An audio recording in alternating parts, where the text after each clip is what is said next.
So in terms of, I mean, Hyve, you're fairly uniquely placed in that you've got quite a broad portfolio.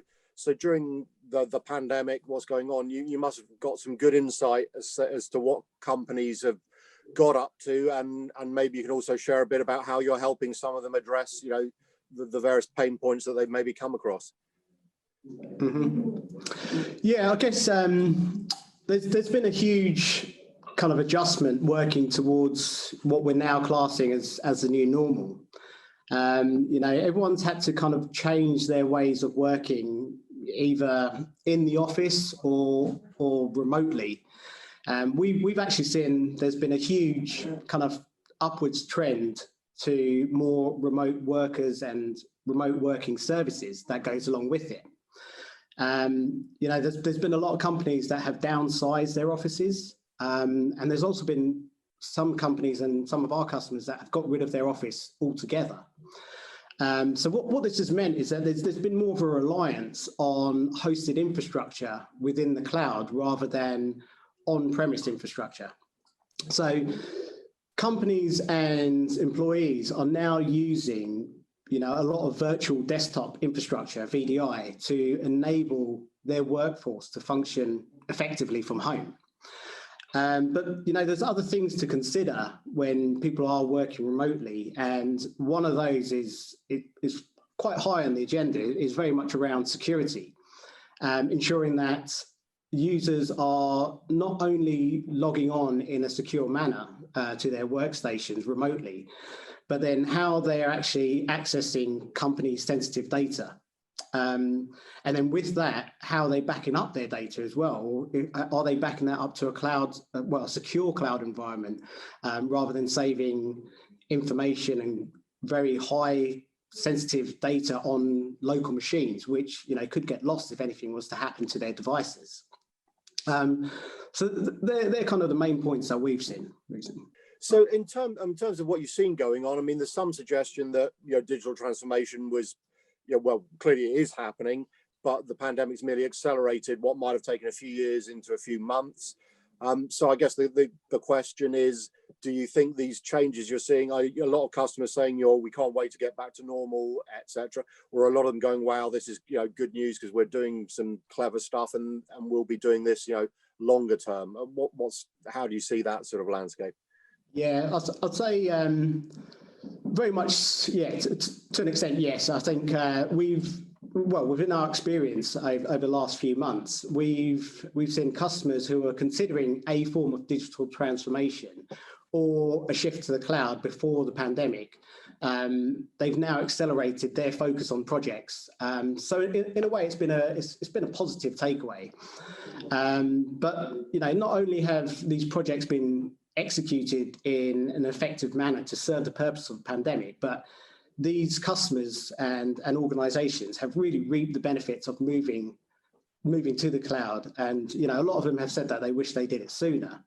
So I think the changes that they've made are probably going to be here to stay. You know, I think a lot of organizations have seen the benefits of having their employees working from home, seen an increase in productivity. You know, there's less distractions off the office workforce around them as well, so they're more focused on what they're doing on their day-to-day job. But personally, I think for me, I very much like to be in the office. I like to be around my team and around people, bouncing ideas and you know, getting tasks done. So I think there's going to be a lot of people that are itching to get back to the office. So I think it's going to be a mix. I think it's going to be 50-50. Some are going to continue the way that they're working, but I think a lot of people will like to get back to what was normal before the pandemic. Okay, and you referenced the cloud a few times. In terms of the different flavors, if you want to call them that, of the cloud, you know, you've got sort of on-prem, obviously then there's the public cloud, there's private clouds.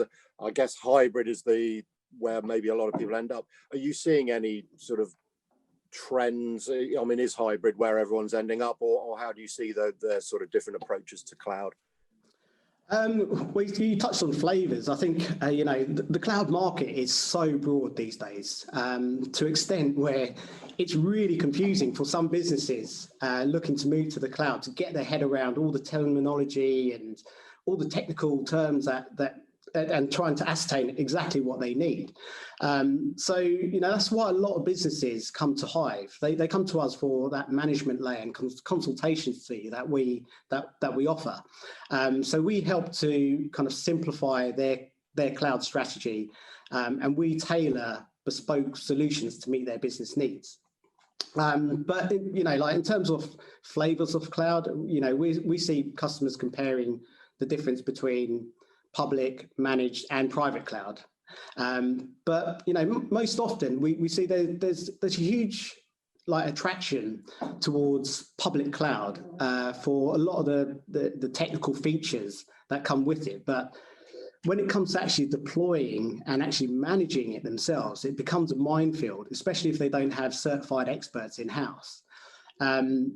So what this means for them is that either they have to outsource the management or use a managed cloud hosting provider like Hyve, who will help them to deploy, run, and manage their whole entire solution. Okay, and other than the cloud, I mean, the one of the other sort of buzz topics, whether or not the pandemic's had any impact on it, is, I mean, people are been talking about 5G, IoT, and the edge. I mean, first up are the three of them as interdependent as, people talk about them almost as the sort of holy trinity. And also, what are you seeing? Are we still in that hype phase, or are you seeing customers asking you about, some or all of that, and what they're able to do with it? I think they're all kind of trending. Those three terminologies that you just said, I think they're all trending at the moment, but I don't think they're all linked as such. IoT has already taken off. We're already seeing it everywhere at the moment, on our smartwatches, fridge, doorbells, etc. But along with IoT devices, there's a lot of substantial security vulnerabilities that come with internet-enabled devices, which does cause a few issues, I think. With regards to 5G, I think this is being adopted, and this will grow massively. I mean, why wouldn't we want to use it? We've evolved from things like 3G to 4G to 5G. It's just going to go bigger and bigger as we progress into the future. The other terminology like edge technology, I'm not 100% sure on. I think it's more of a marketing buzzword, and just a way to really sell hardware rather than technology innovation in itself. I think edge is more in the hype phase, and I don't think that will take off as well as and reaping the rewards that we see from IoT and 5G technologies. Okay, and I mean, talking buzzwords, we can't avoid AI, and I suppose, I mean, high performance computing's been around for a while, but with AI and some of the things we've just mentioned, I guess there's more and more applications for that. Again, are you seeing some customers coming to you with AI applications that are needing solutions from you? And I suppose the other thing is, I mean, are you as a company also, leveraging the opportunities of AI, whether it's managing your infrastructure and stuff? Yeah, sure. Yeah, I mean, we've seen a huge uptake actually in HPC environments. More so customers in the oil and gas sector, where they're running very high workloads and require a huge amount of performance and compute to process seismic data. With regards to AI, I think that's ever evolving. It allows businesses to streamline and really streamline processes within their organization and take away the mundane day-to-day tasks from humans, which allows them to free up their time for more important tasks. But both HPC and AI are growing massively. It's the way forward and the future for all businesses. And we're currently working with a lot of high-end customers who require HPC environments, and that's one of our focuses for 2021. Okay, and you mentioned earlier with the remote working about security. and hardly a day passes without there's some headline, somebody's been, you know, hacked or this has happened, whatever. But in terms of what you do, I mean, do you find customers understand security in the sense that obviously if they're using your services, do they understand, if you like, where their security responsibilities start and finish and when they can sort of hand over any of it to you? Or is it always the case that the customer has to be, you know, ultimately in control of security? How do you see that landscape, particularly again with this, you know, extended enterprise, you know, people working from home, etc.? Yeah, I think that's kind of a mixed topic. I think we find there's key areas that we discuss constantly with our customers. You know, some of them are very clued up in security and how to prevent you know, cyber threats, etc. But there's some that, you know, can't manage all of that themselves. And, you know, there's a few areas that we find come up quite often. Things like people accessing their personal data or company data, making sure users are securely accessing data within either a hosted environment or on-premise. And if they are accessing data in a hosted environment, that they're using things like a secure private tunnel, like a VPN, which is essentially a secure tunnel between two endpoints, like a user laptop connecting to a hosted server within a data center. But then there's also things like, you know, where is the data hosted and how secure is it? If data is hosted within a data center, does that data center tick all the boxes in terms of compliance and security? So, I mean, for Hyve, we only partner with tier 3 enhanced data centers who, you know, have extensive certifications and accreditations like all the ISO compliance. So this allows us to host customers such as, you know, the NHS, government bodies, the MOD, etc. So I think yeah, and another area is probably around kind of cyber security and cyber threats as well. You know, there's a whole topic around this, and we generally chat with our customers on a regular basis. But we offer a security suite where we help to protect customers against things like DDoS attacks and brute force malware attacks. We have various services and products like web application firewalls, intrusion detection systems, intrusion prevention systems, DDoS defense systems. But, you know, the topic is so broad, and, you know, like I said at the start, the customers come to us, they're very much 50-50. So we offer consultation at the start when onboarding all of our customers and go through the process to fully understand what their requirements are, what they're trying to protect, and make sure that we meet all their requirements. So you mentioned the data center a couple of times, so you've obviously got quite a big data center estate. I'm just intrigued at the moment, sustainability seems to be sort of creeping up the corporate agenda and focus on data centers. So do you get customers asking you about, you know, what you do around sustainability, and what do you tell them when they ask that question, I guess? Yeah, sure. So yeah, we definitely get asked the question on a regular basis. But we only use energy efficient hardware technology, which requires less power and cooling from some of the standard offerings out there. We house our customers' infrastructure within Equinix data centers, and they have multiple green credentials for sustainability. They also have a long-term goal of using 100% clean and renewable energy. So, you know, we want to make sure that we're doing our fair bit and reassure our customers as well that we're being socially responsible when considering the environment.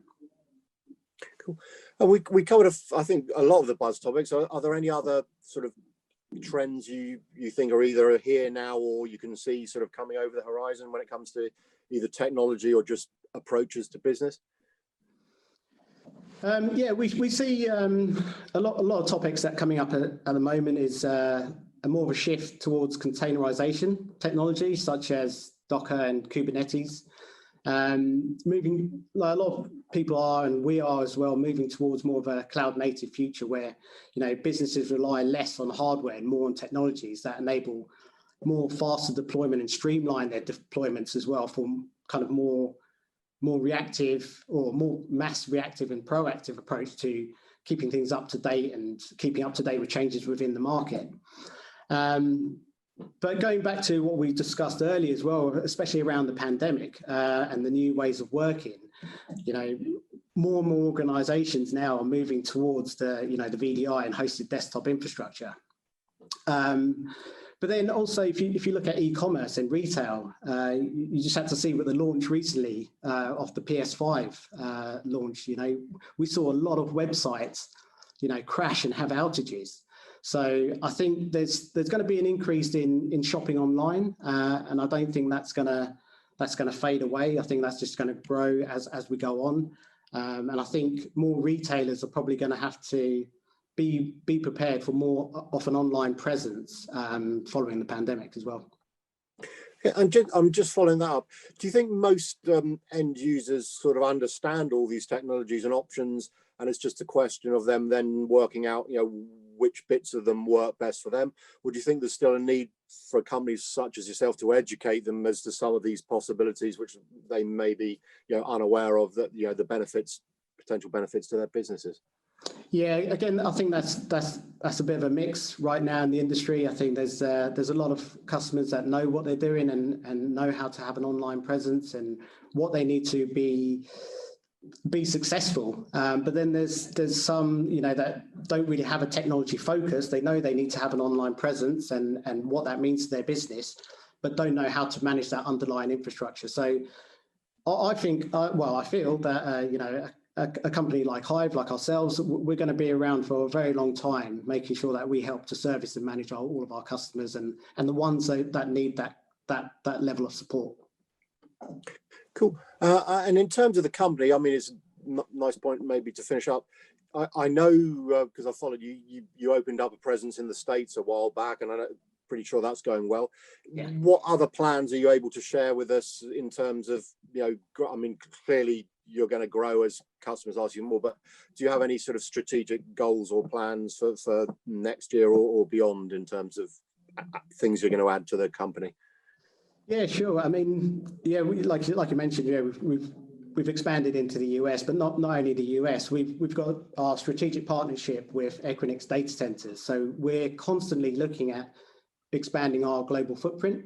So right now we have got a UK and North America and South America presence, but then we've also got data centers in Europe and also in Asia.